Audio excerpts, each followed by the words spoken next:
Hello, I'm Lucas Godoy. I'm 14 years old and I am a student of the year 9 on ECCOS. Today I will talk about vinyl records manufacturing.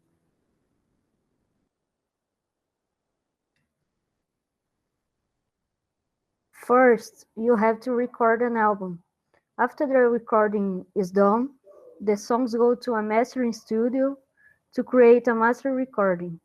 The music is optimized to sound best on vinyl. Next, grooves are cut into what's called a master lacquer disc. These grooves represent the sound of the recorded music.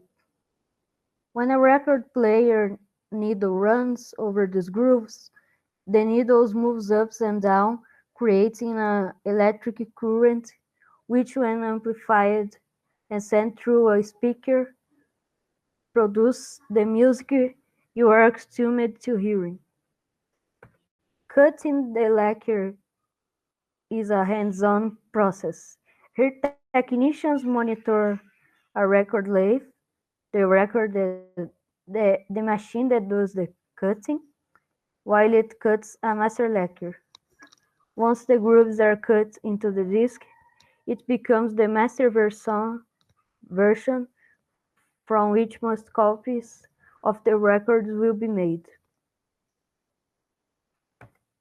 After the master lacquer is cut, an engraver must inscribe a code onto it. It's kind of like a serial number used to keep track of the master.